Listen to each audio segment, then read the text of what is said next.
Well, from the oil spill to tax cut extensions, 2010 was a year marked by financial stories that really rocked the investment world. The largest financial story of the year was perhaps the lack of a major shock to the system, as we saw in 2008 and 2009 when the banking infrastructure somewhat crumbled or imploded. Joe Krier is president of Krier Wealth Management, here to talk about 2010 and some important considerations for the new year. Good morning to you. Hi, Stacy. Well, we talked about oil spill, the tax cut extensions, but there was certainly a lot in between. Yeah, definitely. You know, the biggest story here on our shores was probably the legislation that was passed to try to prevent what happened in 2008 and 2009 again. Going overseas, you could look at Greece and Portugal, Italy, Spain, Ireland. I mean, all those. Yeah.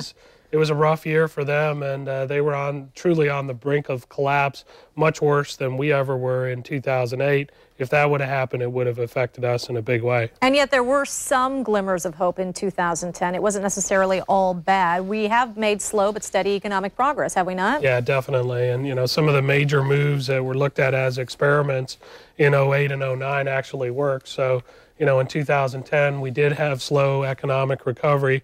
It's not great, but it's not going backwards. And then it's been a jobless recovery, which is a bit of a negative. You know, you're going to see that companies coming back before they hire people. And the stock market did real well. The bond market got a little bit jittery towards the end of the year, but all in all, it turned out as a good year. Let's talk a little bit more about jobless recovery, because the unemployment rate is still at about, 9.5% nationwide. I know here in Duval, in the Northeast Florida area, it's about 12%, is it not? Yes, it is. And, you know, the last 3 recessions in the U.S., it's been like this. The economy actually recovered. The numbers looked well before the unemployment rate started going down. Now, the last time unemployment lingered like this was the Great Depression. So, you know, there's a lot of analogies being drawn there. Clearly, it wasn't as bad as that, but people are worried that, you know, the Great Depression took 10 years to recover from.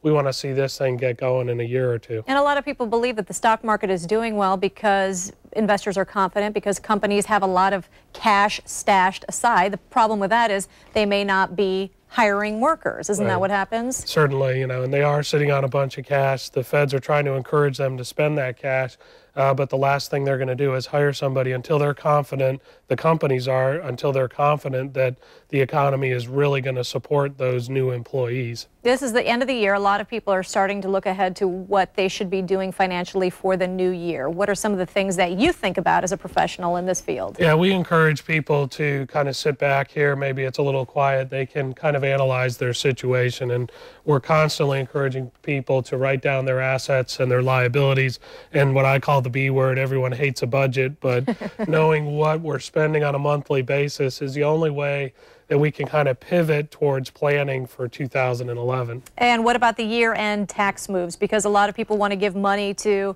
a 401k or an IRA or whatnot. That has to be done by the end of this year, or do you have until March? Well, depending on what type of a plan you have, some of them you have to have it done by Friday. A lot of them you get until you file your taxes in April. This is a good week for making charitable contributions.